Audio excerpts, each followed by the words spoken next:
So നമ്മൾ ഇന്ന് എടുക്കാൻ പോകുന്നത് ഭാരതദാസൻ യൂണിവേഴ്സിറ്റിയിലെ BBA ഒരു പേപ്പർ ആയിട്ടുള്ള ബിസിനസ് എക്കണോമിക്സ് അഥവാ മാനേജറൽ എക്കണോമിക്സ് എന്ന് പറഞ്ഞ സബ്ജക്ട് പേപ്പർ ആണ്. ഓക്കെ, നമുക്കറിയാലേ ഈ ബിസിനസ് എക്കണോമിക്സിൽ 5 യൂണിറ്റ്സ് ആണ് ടോട്ടലി നിങ്ങൾക്ക് പഠിക്കാനുള്ളത്. അതിൽ നമ്മൾ ഫസ്റ്റ് യൂണിറ്റ് ആയിട്ടുള്ള nature and scope of business economics. Okay, ഈ യൂണിറ്റ് ആണ് നമ്മൾ ഈ ക്ലാസ്സിൽ നിന്ന് ഡിസ്കസ് ചെയ്യാൻ പോകുന്നത്. ഓക്കെ, സോ നമുക്ക് സ്റ്റാർട്ട് ചെയ്യാം അല്ലെ. ഫസ്റ്റ് ആയിട്ട് വരുന്നതാണ് nature and scope of business economics. ചെറിയൊരു ലെസൺ ആണ്, നിങ്ങൾക്ക് പഠിക്കാൻ ഏറ്റവും സിമ്പിൾ ആയിട്ടുള്ള പ്രോബ്ലംസും കാര്യങ്ങളൊന്നും വരില്ല, പക്ക തിയറി ആയിട്ടുള്ള ഒരു ലെസൺ ആണ് ഇത്. നമ്മളെ യൂണിറ്റ് 1 ആയിട്ടുള്ള nature and scope of business economics എന്ന് പറയുന്നത്. ഓക്കെ, സോ എന്താണ് അല്ലെ. ഫസ്റ്റ് ഓഫ് ഓൾ ഇവിടെ എന്ത് ചെയ്യുന്നുണ്ട്, നിങ്ങൾ ഈ ഒരു ബുക്ക് സ്റ്റാർട്ട് ചെയ്യുമ്പോൾ തന്നെ ഫസ്റ്റ് ഇവിടെ പറയുന്നത് ബിസിനസിന്റെ അഥവാ എക്കണോമിക്സിന്റെ കൺസെപ്റ്റുകളെ കുറിച്ചിട്ടാണ്. ഒരുപാട് എക്കണോമിസ്റ്റുകൾ ഒരുപാട് എക്കണോമിക്സിനെ കുറിച്ചിട്ട് കുറെ കാര്യങ്ങൾ പറഞ്ഞിട്ടുണ്ട്. ഓക്കെ, സോ അതിൽ ഫസ്റ്റ് ഓഫ് ഓൾ ഞാൻ പറയാൻ പോണത് ആഡം സ്മിത്ത് അല്ലെ, ദ ഫാദർ ഓഫ് എക്കണോമിക്സ് നമ്മൾ പറയും അല്ലെ. ദാറ്റ് ഈസ് ആരാണ്? ആഡം സ്മിത്ത് ആണ്. അപ്പൊ ആഡം സ്മിത്ത് പറഞ്ഞൊരു ഡെഫിനിഷൻ ആണ് വെൽത്ത് ഡെഫിനിഷൻ. ഓക്കെ, അദ്ദേഹം കൊണ്ടുവന്നൊരു ഡെഫിനിഷൻ ആണ് വെൽത്ത് ഡെഫിനിഷൻ. അദ്ദേഹം കൊണ്ടുവന്നൊരു ബുക്കിന്റെ പേരാണ് An Enquiry into the Nature and Cause of Wealth of Nation. Okay, അപ്പൊ അദ്ദേഹത്തിന്റെ വെൽത്ത് ഡെഫിനിഷനിൽ അദ്ദേഹം മെയിൻ ആയിട്ട് പറയുന്ന കാര്യങ്ങൾ, അതായത് ആ ഒരു കാര്യങ്ങൾ അടങ്ങിയ ആ ബുക്കിന്റെ പേരാണ് എന്ത്? An Enquiry into the Nature and Cause of Wealth of Nation. നിങ്ങൾക്ക് MCQ ക്വസ്റ്റ്യൻസിൽ അഥവാ ഒബ്ജക്റ്റീവ് ക്വസ്റ്റ്യൻസ് നിങ്ങൾക്ക് എക്സ്പെക്ട് ചെയ്യാവുന്ന ഒരു ക്വസ്റ്റ്യൻ ആണ് കേട്ടോ ഇത്. ആഡം സ്മിത്ത് കൊണ്ടുവന്ന ഡെഫിനിഷൻ ഏതായിരുന്നു അത്? That is wealth definition. Okay, അദ്ദേഹത്തിന്റെ ബുക്കിന്റെ പേരെന്തായിരുന്നു? An Enquiry into the Nature and Cause of Wealth of Nation. Okay, then next one ഇവിടെ പറയുന്നത് Marshall. Okay, Alfred Marshall. Alfred Marshall കൊണ്ടുവന്നത് ഡെഫിനിഷൻ ഏതായിരുന്നു? Welfare definition. ഓക്കെ, അദ്ദേഹത്തിനതാണ് വെൽഫെയർ. അദ്ദേഹം എന്താണ് പറയുന്നത്? ദാറ്റ് ദ സ്റ്റഡി, ഈ ഒരു എക്കണോമിക്സ് എന്ന് പറയുന്നത് എന്താണ്? ഓർഡിനറി ബിസിനസ്സിൽ അഥവാ ഹ്യൂമൻ കൈൻഡിന്റെ ഓർഡിനറി ബിസിനസ് ഓഫ് ലൈഫിന്റെ ഇതാണ് എന്തെന്ന് പറയുന്നത്. That is the definition of economics എന്ന് പറയുന്നത്. ഓക്കെ, ദെൻ നെക്സ്റ്റ് എന്ന് പറയുന്നത് എന്താണ്? റോബിൻസ് ആണ് അല്ലെ. എന്താ റോബിൻസ് കൊണ്ടുവന്ന ഡെഫിനിഷൻ എന്താ? That is scarcity definition. Okay, അപ്പൊ നമ്മളിപ്പോ ഇവിടെ 3 എക്കണോമിസ്റ്റുകളെ പേരാണ് കറക്റ്റ് ആയിട്ട് പഠിച്ചത്. ഫസ്റ്റ് വൺ എന്താണ്? Adam Smith. ആഡം സ്മിത്ത് കൊണ്ടുവന്ന ഡെഫിനിഷൻ ആണ് വെൽത്ത് ഡെഫിനിഷൻ. ദെൻ നെക്സ്റ്റ് പറഞ്ഞത് മർഷാൽ ആണ്. മർഷാൽ കൊണ്ടുവന്ന ഡെഫിനിഷൻ ആണ് welfare definition. Then next one ആണ് എന്ത്? റോബിൻസ്. ഓക്കെ, റോബിൻസ് കൊണ്ടുവന്നത് സ്കേഴ്സിറ്റി ഡെഫിനിഷൻ. എന്താ സ്കേഴ്സിറ്റി ഡെഫിനിഷനിൽ അദ്ദേഹം പറയുന്നത്? അതായത് നമുക്കറിയാലേ the human wants are unlimited അല്ലേ. അവർക്ക് എന്താ? നമ്മളെ വാണ്ട്സ് നമുക്ക് ഒന്ന് സാറ്റിസ്ഫൈ ചെയ്താൽ പിന്നീട് ഒന്നുണ്ടാകും, അടുത്ത വാണ്ട്സ് ഉണ്ടാകും. നമ്മളെ ഒരു വാണ്ട് എന്ന് പറയുന്നത് എന്താ? അൺലിമിറ്റഡ് ആണ്, അതൊരിക്കലും ലിമിറ്റഡ് അല്ല. നമുക്ക് തന്നെ അറിയാവുന്ന കാര്യം, നമ്മളൊരു ബൈക്ക് വാങ്ങി നെക്സ്റ്റ് നമ്മൾ ആഗ്രഹം എന്തായിരിക്കും? അതെന്തായിരിക്കും? ഒരു കാർ ആയിരിക്കും അല്ലെ. ഇപ്പൊ ഒരു കാർ കഴിഞ്ഞാൽ നെക്സ്റ്റ് നമ്മൾ ആഗ്രഹം എന്തായിരിക്കും? അതിലും വലിയ വില കൂടിയ കാറില്ലേ. അപ്പൊ നമ്മൾ ആഗ്രഹങ്ങൾക്ക് എപ്പോഴെങ്കിലും ഒരു ലിമിറ്റ് ഉണ്ടോ? ഇല്ല. അതാണ് ആര് പറയുന്നത്? ദാറ്റ് ഈസ് ദ റോബിൻസ് അഥവാ ലയണൽ റോബിൻസ് പറയുന്നത് അദ്ദേഹത്തിന്റെ സ്കേഴ്സിറ്റി ഡെഫിനിഷനിൽ പറയുന്നത്. ഓക്കെ, ദെൻ ഇവിടെ എക്കണോമിക്സിന്റെ കൺസെപ്റ്റുകളിൽ 4 ക്ലാസിഫൈ ചെയ്തിട്ടുണ്ട്. സോ ഫസ്റ്റ് വൺ എന്ന് പറയുന്നത് എന്താണ്? യൂട്ടിലിറ്റി ആണ്. എന്താ യൂട്ടിലിറ്റി പറഞ്ഞാല്? നമ്മൾ യൂസ്ഫുൾ, അതായത് നമ്മൾ എന്താ ഉപയോഗിക്കുന്ന കാര്യങ്ങൾ, അതായത് എന്താ ഇവിടെ പറയുന്നത്? ഒരു ആളുടെ അല്ലെ, അതായത് the power of a human want is satisfying. Okay, അതാണ് നമുക്ക് എന്ത് പറയുന്നത്? യൂട്ടിലിറ്റിയിൽ പറയുന്നത് the power to satisfy the human wants. Utility കൊണ്ട് ഉദ്ദേശിക്കുന്നത് നമുക്കത് കിട്ടിക്കഴിഞ്ഞാൽ നമ്മൾ ഹ്യൂമൻ വാണ്ട്സ് അതോട് സാറ്റിസ്ഫൈ ആകണം. ഓക്കെ, അത് പറയുന്നതാണ് എന്ത്? യൂട്ടിലിറ്റി എന്ന് പറയുന്നത്. ഓക്കെ, സോ ഇവിടെ യൂട്ടിലിറ്റി 3 ക്ലാസിഫൈ ചെയ്തിട്ടുണ്ട്. ഫോം യൂട്ടിലിറ്റി ഉണ്ട്, പ്ലേസ് യൂട്ടിലിറ്റി ഉണ്ട്, ടൈം യൂട്ടിലിറ്റി ഉണ്ട്. ഫോം യൂട്ടിലിറ്റി എന്ന് പറയുമ്പോൾ എന്താ ഇവിടെ പറയുന്നത്? The form of commodity changed. ഇപ്പൊ ഒരു എക്സാമ്പിൾ ആയിട്ട് ഞാൻ പറയാണ്. ഇപ്പൊ നമ്മൾക്ക് അതായത് കളിമണ്ണ് അല്ലെ, മണ്ണ് കൊണ്ട് നമ്മൾ എന്ത് ചെയ്തിട്ടുണ്ട്? പോട്ട് നിർമ്മിക്കുന്നുണ്ട് അല്ലെ. അപ്പൊ ഇവിടെ അല്ലെ ക്ലേ കൊണ്ടാണ് നമ്മൾ പോട്ട് നിർമ്മിക്കുന്നത്. ആരും നിർമ്മിക്കുന്നത്? പോട്ടർ അല്ലെ. സോ നമുക്ക് ഇവിടെ വേണ്ട, അതായത് പോട്ട് നിർമ്മിക്കാൻ വേണ്ട ആ ഫോം യൂട്ടിലിറ്റി എന്ന് പറയുന്നത് ഇവിടെ എന്താണ്? ക്ലേ ആണ്. Okay, so that is clay utility പറയുന്നത്. നെക്സ്റ്റ് ആണ് പ്ലേസ് യൂട്ടിലിറ്റി. പ്ലേസ് യൂട്ടിലിറ്റി പറയുമ്പോൾ എന്താ?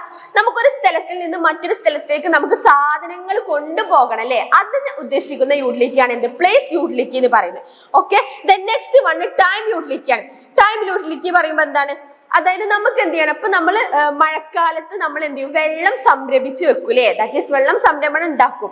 ഇത് നമുക്ക് എന്തിനു വേണ്ടി യൂസ് ചെയ്യാം? നമുക്ക് വേനൽക്കാലത്ത് നമുക്ക് ഇതിൽ നിന്ന് യൂസ് ചെയ്യാം. സോ ഇവിടെ നമ്മൾ ഉദ്ദേശിക്കുന്ന ആ കാര്യം എന്താ? ടൈം യൂട്ടിലിറ്റി ആണ്.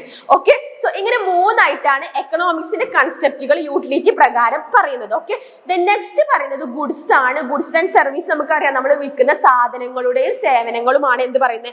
ഗുഡ്സ് ഗുഡ്സ് ആയിട്ട് പറയുന്നത്. ഓക്കെ, തേർഡ് വൺ വെൽത്ത് ആണ്. വെൽത്ത് എന്ന് പറയുമ്പോൾ എന്താണ്? നമ്മുടെ ആസ്തിയിലെ അഥവാ നമുക്കറിയാം ഏതൊരു ബിസിനസിന്റെ പ്രധാന എയിം എന്താണ്? പ്രോഫിറ്റ് ആണ്, ദാറ്റ് ഈസ് മണി മേക്കിംഗ് ആണ്. ഓക്കെ, സോ അതാണ് ഇത് പറഞ്ഞ വെൽത്തിൽ പറയുന്നത്. Then next one margin ആണ്. മാർജിൻ എന്ന് പറയുന്നത് എന്താണ്? That is the important concept of economic analysis. അതായത് ഇപ്പൊ നമ്മൾ കൂടുതലായിട്ടുള്ള പ്രോഫിറ്റ്, അതാണ് മാർജിൻ ഉദ്ദേശിക്കുന്നത്. That is the addition made to total unit by purchase of one more unit of commodity. നമുക്ക് കിട്ടുന്ന മാർജിനൽ യൂണിറ്റ് അഥവാ അഡീഷണൽ യൂണിറ്റിനെയാണ് എന്ത് പറയുന്നത്? ദ മാർജിൻ എന്ന് പറയുന്നത്. ഓക്കെ, ക്ലിയർ ആയോ? സോ ഇത്ര കാര്യങ്ങളാണ് നമ്മൾ ഏതിലുള്ളത്? നമ്മളെ ഫോംസ് ഓഫ് യൂട്ടിലിറ്റി അഥവാ ഏതിലുള്ളത്? കൺസെപ്റ്റ് ഓഫ് എക്കണോമിക്സിൽ നമ്മൾ ഡിസ്കസ് ചെയ്തത്. ഓക്കെ, ദെൻ നെക്സ്റ്റ് ഇതിൽ ഒരു പോയിന്റ് കൂടെ വരുന്നുണ്ട്, ഇക്വിലിബ്രിയം. എന്താ ഇക്വിലിബ്രിയം എന്ന് പറഞ്ഞാല്? when the demand and supply are equal there will be an equilibrium. ഒരാളുടെ അതായത് ഒരു കൺസ്യൂമറിന്റെ ഡിമാൻഡും സപ്ലൈ ഈക്വൽ ആവുന്ന തുല്യമാവുന്ന അവസ്ഥയിൽ ആണ് നമ്മൾ എന്ത് പറയുന്നത്? ദാറ്റ് ഈസ് ഇക്വിലിബ്രിയം എന്ന് പറയുന്നത്. ഓക്കെ, സോ ഇത്ര കാര്യങ്ങളാണ് നിങ്ങൾക്ക് ഈ ഒരു ഇതിൽ ഫസ്റ്റ് ആയിട്ട് നമ്മളെ ഫസ്റ്റ് ടോപ്പിക് ആയിട്ട് നമുക്ക് ഡിസ്കസ് ചെയ്യാനുള്ളത്. ദെൻ നമ്മൾ ശരിക്കും ലെസണിലേക്ക് കിടക്കുകയാണ്. നമ്മളെ ലെസൺ എന്ന് പറയുന്നത് എന്താണ്? നമ്മളെ ചാപ്റ്റർ അഥവാ നമ്മളെ സബ്ജക്ട് നെയിം എന്ന് പറയുന്നത് എന്താണ്? ബിസിനസ് എക്കണോമിക്സ് ആണ്. സോ നമുക്ക് ഫസ്റ്റ് നമുക്ക് അറിയേണ്ടത് എന്താണ് ബിസിനസ് എക്കണോമിക്സ്? എന്താണ് ബിസിനസ് എക്കണോമിക്സ് എന്ന് പറഞ്ഞാല്? ബിസിനസ് എക്കണോമിക്സ് എന്ന് പറഞ്ഞാല് ഇത്രേ ഉള്ളൂ. The integrating economic theory with business practice for the purpose of facilitating decision making and forward planning. നമ്മളൊരു ബിസിനസ്സിൽ നമുക്ക് കറക്റ്റ് ആയിട്ടുള്ള ഡിസിഷൻ മേക്കിംഗ് ചെയ്യാനും കറക്റ്റ് ആയിട്ട് അത് പ്ലാൻ ചെയ്ത് കൊണ്ടുപോകാനും നമ്മൾ ഉപയോഗിക്കുന്ന ഒരു ഇന്റഗ്രേറ്റഡ് തിയറിക്കാണ് എന്ത് പറയുന്നത്? അഥവാ ബിസിനസ് എക്കണോമിക്സ് എന്ന് പറയുന്നത്. ഓക്കെ, ക്ലിയർ ആയോ? It is about four decision making and forward planning. Okay, നമുക്ക് പ്രത്യേകിച്ച് അങ്ങനെ വേണമെങ്കിൽ നമുക്ക് അതായിട്ട് അടിവരയിട്ട് അങ്ങനെ നമുക്ക് പറയാം. ഓക്കെ, ഇവിടെ ഒരുപാട് എക്കണോമിസ്റ്റ് പറഞ്ഞ ഡെഫിനിഷൻ ഉണ്ട്. നിങ്ങൾ ഒരു ഡെഫിനിഷൻ എന്തായാലും പഠിക്കണം. ഞാൻ ഇവിടെ ഒരു ഡെഫിനിഷൻ കൊടുത്തിട്ടുണ്ട്. MC നായർ ആൻഡ് മെറിയം പറഞ്ഞൊരു ഡെഫിനിഷൻ ആണ്. Business economic consist the use of economic mode thought to analyse business situation. ഒരു ബിസിനസ് സിറ്റുവേഷനെ അനലൈസ് ചെയ്യാൻ വേണ്ടി കൊണ്ടുവന്നതാണ് എന്ത്? ബിസിനസ് എക്കണോമിക്സ് എന്ന് പറയുന്നത്. ഓക്കെ, ക്ലിയർ ആയോ? സോ ഇത്ര കാര്യമാണ് നമ്മൾ ഏതിലുള്ളത്? ബിസിനസ് എക്കണോമിക്സിന്റെ ഡെഫിനിഷനിൽ പറയുന്നത്. ഓക്കെ, ദ നെക്സ്റ്റ് വൺ ആണ് നാച്ചർ ഓഫ് ബിസിനസ് എക്കണോമിക്സ്. ഏതാണ് ഫസ്റ്റ് നാച്ചർ എന്ന് പറയുന്നത്? നമുക്ക് പോയിന്റ് ആയിട്ട് നോക്കാം. First one is a statement of alternative solution to problem. അതായത് ഒരുപാട് പ്രോബ്ലംസ് ഉണ്ടെങ്കിലും അതിനൊക്കെ ഓൾട്ടർനേറ്റീവ് സൊല്യൂഷൻസ് കാണാം. അതായത് നമ്മൾ ബിസിനസ്സിൽ ഒരുപാട് പ്രോബ്ലംസ് ഉണ്ടെങ്കിലും നമ്മൾ ഈ ഒരു നാച്ചർ അതായത് ബിസിനസ് എക്കണോമിക്സ് പ്രകാരം പറയുന്നത് എന്താണ്? ആ ഓരോ പ്രോബ്ലംസിനും ഓൾട്ടർനേറ്റീവ് സൊല്യൂഷൻസ് ഉണ്ടായിരിക്കും എന്നാണ് പറയുന്നത്. ഓക്കെ, ദ നെക്സ്റ്റ് വൺ ആണ് collection of relevant data and analysis of data. Okay, നമ്മുടെ ബിസിനസ്സിൽ വരുന്ന കാര്യങ്ങൾ കറക്റ്റായിട്ട് അത് എന്ത് ചെയ്യണം? അതിൽ നിന്ന് റെലവന്റ് ഡാറ്റ എടുത്തിട്ട് അത് അനലൈസ് ചെയ്യണം. ദാറ്റ് ഈസ് എന്താണ് പറയുന്നത്? Business manager has prepared the statement of alternative solution. അപ്പൊ നമുക്കറിയാലേ നമുക്ക് വരുന്ന ഈ പ്രോബ്ലംസിന്റെ സൊല്യൂഷനൊക്കെ ആരാണ് ചെയ്യുക? ബിസിനസ് മാനേജർ ആണ് ചെയ്യുക. സോ ഈ ബിസിനസ് മാനേജർ കറക്റ്റ് ആയിട്ടുള്ള റെലവന്റ് ഇൻഫോർമേഷൻസ് കളക്ട് ചെയ്തിട്ട് എന്ത് ചെയ്യാണ്? ആ ഒരു ഡാറ്റ ആ ഒരു ഇൻഫോർമേഷൻസിനെ കുറിച്ചിട്ട് എന്ത് ചെയ്യാണ്? അനാലിസിസ് നടത്തും. ഓക്കെ, അതെന്താണ്? ഒരു സ്കോപ്പാണ്. That is the nature of business economics ആണ്. ഓക്കെ, ദ നെക്സ്റ്റ് വൺ ആണ് choosing the best solution with regard to firm of agencies or objectives. Okay, നമുക്ക് ഇതിങ്ങനെ ഒരുപാട് കാര്യങ്ങൾ കിട്ടിയില്ലേ? സൊല്യൂഷൻസ് ഒരുപാട് ഇത് നമ്മൾ അനലൈസ് ചെയ്തു. ഇതിൽ നിന്നൊക്കെ നമ്മൾ എന്ത് ചെയ്യണം? കറക്റ്റ് ആയിട്ടുള്ളത് ചൂസ് ചെയ്യണം. Okay, the choosing the best option നമുക്ക് പറയാം. ഓക്കെ, അതാണ് എന്തിൽ വരുന്നത്? The nature of the business എക്കണോമിക്സിൽ പറഞ്ഞത്. അപ്പൊ നമ്മൾ 3 പോയിന്റ്സ് ആണ് ഡിസ്കസ് ചെയ്തത്. ഓക്കെ, ദ നെക്സ്റ്റ് ടോപ്പിക് എന്ന് പറയുന്നത് ബിസിനസ് എക്കണോമിക്സിന്റെ ഉപയോഗങ്ങൾ അഥവാ യൂസസ് ഓഫ് ബിസിനസ് എക്കണോമിക്സ്. എന്തൊക്കെയാണ് ഒരു ബിസിനസ് എക്കണോമിക്സിന്റെ യൂസസ് എന്ന് പറയുന്നത്? ഫസ്റ്റ് പോയിന്റ് ആണ് determining and defining the objectives to be achieved. അതായത് ഇപ്പൊ നമ്മളൊരു ബിസിനസ് സംരംഭം സ്റ്റാർട്ട് ചെയ്യാണ്. നമ്മളൊരു ബിസിനസ് സംരംഭം സ്റ്റാർട്ട് ചെയ്യുമ്പോൾ നമുക്കൊരു ഒബ്ജക്റ്റീവ് ഉണ്ടായിരിക്കും അല്ലേ? നമ്മൾ ഏതൊരു കാര്യം ചെയ്യുമ്പോഴും അതിനൊരു പ്രധാന ലക്ഷ്യം ഉണ്ടാവണം. ആ ലക്ഷ്യം നമ്മൾ എന്ത് ചെയ്യണം? ഡിറ്റർമൈൻ ചെയ്യാണ്. That is the determine and define the objectives to be achieved. നമുക്ക് എന്താണോ അച്ചീവ് ചെയ്യേണ്ടത്, ഏത് ഒബ്ജക്റ്റീവ് ആണ് അച്ചീവ് ചെയ്യേണ്ടത്, അത് നമ്മൾ കറക്റ്റ് ആയിട്ട് എന്ത് ചെയ്യണം? ഡിറ്റർമൈൻ ചെയ്ത് ഡിഫൈൻ ചെയ്യണം എന്നാണ് ഏത് പറയുന്നത്? The first uses of business എക്കണോമിക്സിൽ പറയുന്നത്. Okay, then second one collection and analysis of information. Okay, നമുക്ക് കറക്റ്റ് ആയിട്ടുള്ള കാര്യങ്ങൾ അല്ലേ, that is economically, socially, politically, technologically and അതൊക്കെ ഫോർകാസ്റ്റ് ചെയ്ത് നമുക്ക് കറക്റ്റ് ആയിട്ടുള്ള നെസസറി ഇൻഫർമേഷൻസ് നമ്മൾ എന്ത് ചെയ്യണം, ആൻഡ് കളക്ട് ചെയ്യണം ആൻഡ് അനാലിസ് ചെയ്യണം എന്നാണ് പറയുന്നത്. Okay, then third one analysis of information. ഈ ഇൻഫർമേഷൻസിനെ കുറിച്ചിട്ടൊക്കെ നമ്മളൊരു ഡീപ്പ് ഡെപ്ത് ഓഫ് സ്റ്റഡി നടത്തണം, that is the analysis of information. Okay, then next one is selecting one best course of action. എന്നിട്ട് നമുക്ക് അതിൽ നിന്ന് ഏറ്റവും ബെസ്റ്റ് ആയിട്ടുള്ള കോഴ്സ് ഓഫ് ആക്ഷൻ തിരഞ്ഞെടുക്കണം. ഓക്കെ, സോ ഇത്രയും കാര്യങ്ങളാണ് നമ്മളൊരു ബിസിനസ് എക്കണോമിക്സിന്റെ യൂസസിൽ നടത്തുന്നത്. അപ്പോൾ ഏതൊക്കെയാണ് നടത്തുന്നത്? ഒന്ന് നമ്മൾ എന്ത് ചെയ്യാണ്, ഡിറ്റർമൈൻ ഡിഫൈൻ ചെയ്യാണ്, പിന്നീട് അത് എന്ത് ചെയ്യാണ്, കളക്ട് ചെയ്ത് അനലൈസ് ചെയ്യാണ്, പിന്നീട് നമ്മൾ അതിൽ നിന്ന് സെലക്ട് ചെയ്ത best course of action, correct ആയിട്ടുള്ളൊരു നല്ല കാര്യം, അതായത് ബെസ്റ്റ് കോഴ്സ് ഓഫ് ആക്ഷൻ ആയിട്ടുള്ളത് നമ്മൾ തിരഞ്ഞെടുക്കുകയാണ്. ഓക്കെ, സോ ഇത്ര കാര്യങ്ങളാണ് യൂസസ് ഓഫ് ബിസിനസ് എക്കണോമിക്സിൽ വരുന്നത്. ഓക്കെ, ക്ലിയർ അല്ലേ? നെക്സ്റ്റ് വൺ ആണ് നമ്മൾ എക്കണോമിക്സ് എന്ന് പറയുന്നത് രണ്ടായിട്ട് ക്ലാസിഫൈ ചെയ്തിട്ടുണ്ട്. ഓക്കെ, ചെറിയൊരു ടോപ്പിക്കാണ്. നമ്മൾ എക്കണോമിക്സ് രണ്ട് ബ്രാഞ്ചസ് ആയിട്ട് ക്ലാസിഫൈ ചെയ്തിട്ടുണ്ട്. മൈക്രോ എക്കണോമിക്സും ഉണ്ട്, മാക്രോ എക്കണോമിക്സും ഉണ്ട്. ഓക്കെ, സോ എന്താണ് ഈ മൈക്രോ എക്കണോമിക്സ് എന്ന് പറഞ്ഞാൽ നിങ്ങൾക്കൊക്കെ കൺഫ്യൂഷൻ ഉണ്ടാവും. എന്താണ് മൈക്രോ എക്കണോമിക്സ് കൊണ്ട് ഉദ്ദേശിക്കുന്നത്?